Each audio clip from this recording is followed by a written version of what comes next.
Top of the morning to you laddies. My name is Treasure of, and welcome back to the channel.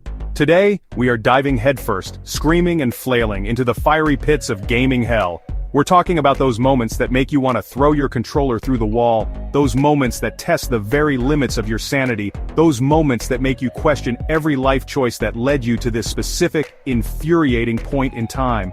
That's right, we are counting down the top 10 most unforgettable rage quit moments in gaming history.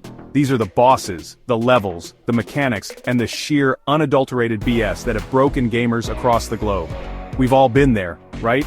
Staring at the screen, controller gripped so tight your knuckles are white, a primal scream bubbling up from the depths of your soul. That vein in your forehead is throbbing, you can taste copper, and the words, "I'm done," are about to explode out of you. It's a universal gaming experience, a rite of passage even. It's the beautiful, chaotic, soul-crushing symphony of the rage quit. From impossible platformers to last-second betrayals, we're going to relive the trauma together because misery loves company, doesn't it? So, before we even start this emotional roller coaster, I want you to do me a favor. Pause for a second, take a deep, calming breath, and then unleash your own pain in the comments below. Let me know, what game made you rage quit the hardest? What was the final straw that broke the gamer's back? I want to hear all the gory details. Now grab a stress ball, maybe a pillow to scream into because this is gonna get heated. Let's do this.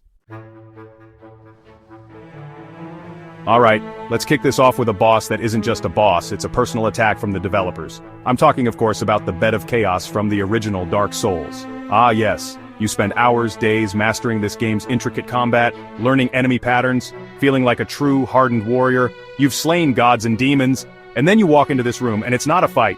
Oh no, that would be too simple. It's a bloody platforming section in a game with platforming mechanics that feel like you're controlling a drunk giraffe on ice. You're just trying to get to these two glowing orbs on either side, right? But the floor is collapsing beneath you. Giant, sweeping tree branch arms are swatting you into oblivion like a fly. You die, you run all the way back. You die again, you run all the way back. There's no skill here, it's just pure randomized luck and memorization. It's the moment Dark Souls stops being a challenging, rewarding experience and just becomes a troll. The sheer number of controllers, keyboards, and spirits broken by this one single, poorly designed encounter is astronomical. It's not a boss, it's an interactive Alt plus F4 button.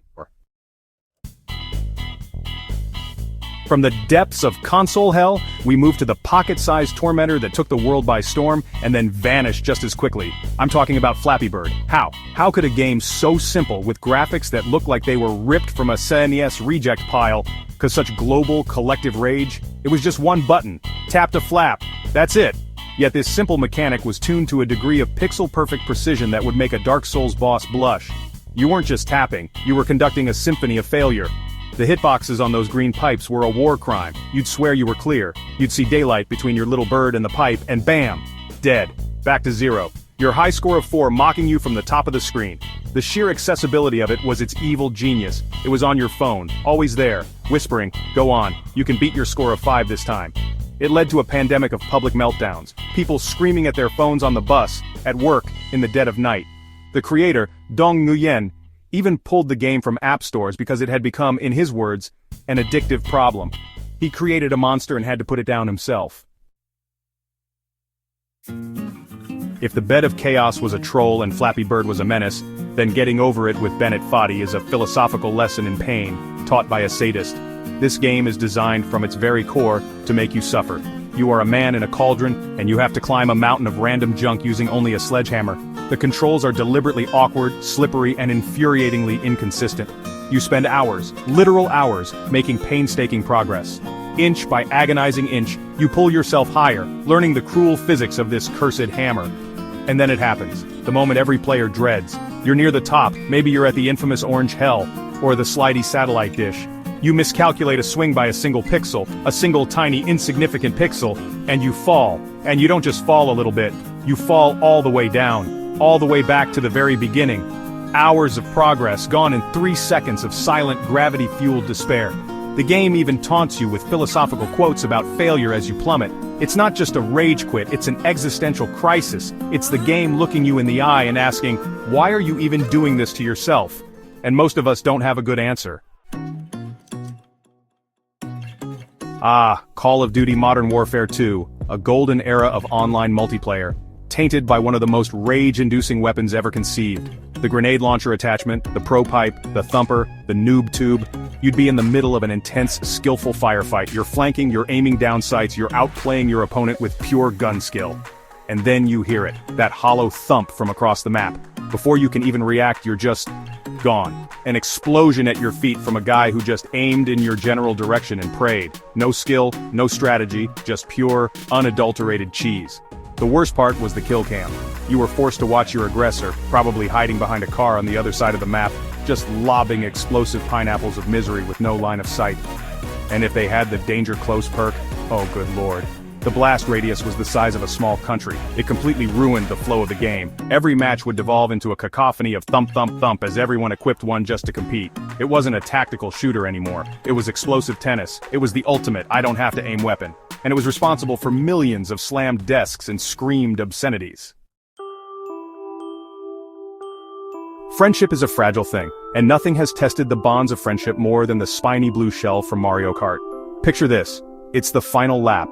You've driven a perfect race, you've dodged green shells, hopped over bananas, and expertly drifted every corner. The finish line is just ahead, victory is in your grasp, you can already taste the sweet, sweet glory. You are a racing god. And then you hear it. That dreadful, soul-shattering siren. A sound that strikes more fear into the heart of a gamer than almost anything else. The blue shell is coming. For you, there's nothing you can do. It's an unblockable, unavoidable missile of pure despair, sent from the heavens by some loser in 8th place to specifically punish you for being good at the game. It slams down on you, you're tossed into the air, and you watch in slow-motion horror as 2nd, 3rd, and 4th place all sail past you, probably laughing their asses off. You go from 1st to 5th in the blink of an eye, just seconds from the finish line. This isn't just a rage-quit moment, it's a villain origin story. It's the ultimate betrayal by the game itself, a mechanic designed solely to create chaos and heartbreak. Team-based games are built on cooperation, strategy, and everyone pulling their weight, which is why our next entry is so uniquely infuriating. I'm talking about League of Legends and the single most destructive force in any match, the AFK teammate. The game is a 5 versus 5, every role is crucial. You spend the first 10 minutes in a tense laning phase, things are going okay, and then you see it in the chat. A summoner has disconnected. Your heart just sinks. It's over. The entire match is now fundamentally broken.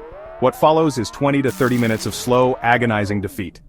You're not playing a game anymore, you're just waiting for the enemy team to inevitably push through your base and end your misery. You're fighting a 4 versus 5, an uphill battle on a vertical cliff face. Every team fight is lost before it begins. Every objective is handed to them on a silver platter. The worst is when the person quits after one mistake, flaming the team in chat before vanishing. They've not only doomed you to lose, they've wasted half an hour of your life in the process.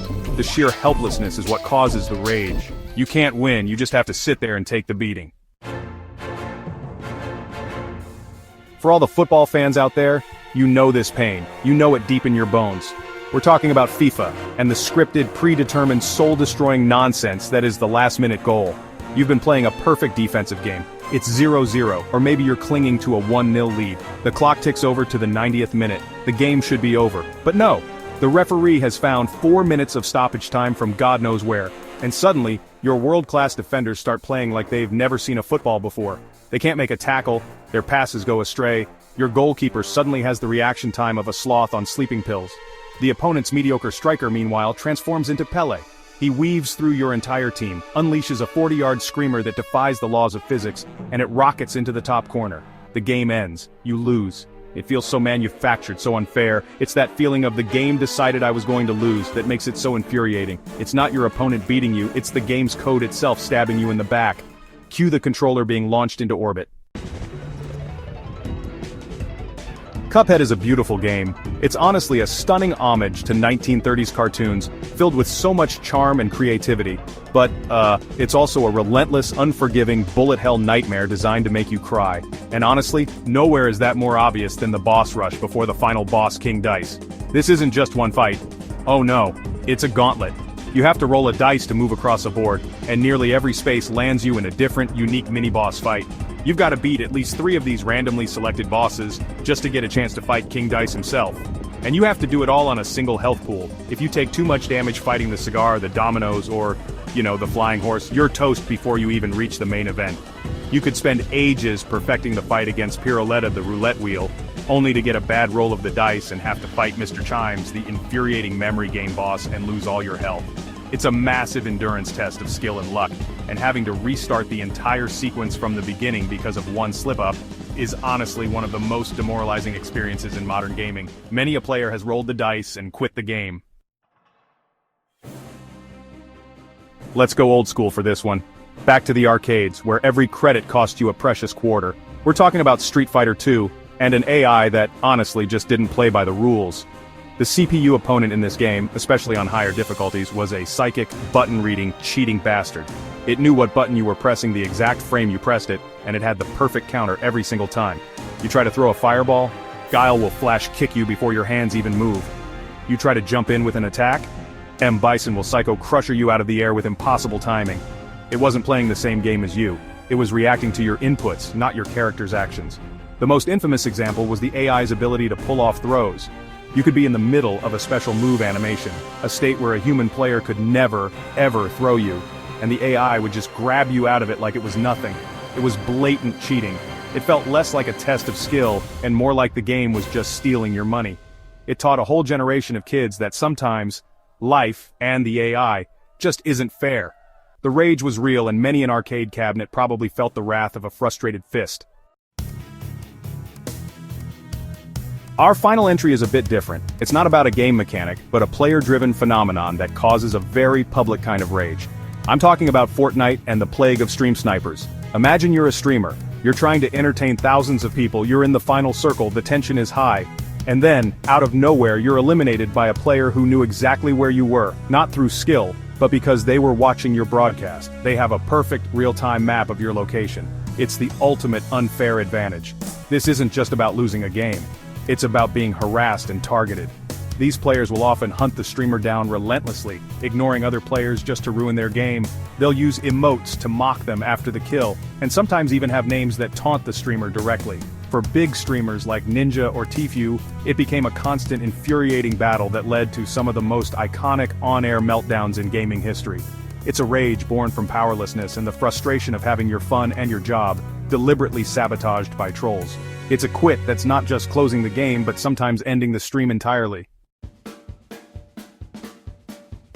And there you have it, 10 moments of pure, unfiltered, controller-smashing rage that have left their mark on gaming history. Phew, I need to go lie down after reliving all that trauma. From the architectural nightmare of the bed of chaos, to the last-second heartbreak of the blue shell, these are the moments that unite us all in shared pain. It's a strange thing, isn't it? We play games to have fun, to escape, and yet we willingly subject ourselves to these digital torture chambers. But hey, the victory after finally overcoming something like this is all the sweeter for it, right? Right? Seriously though, I want to hear from you guys now. The comment section is your therapy session. What did we miss?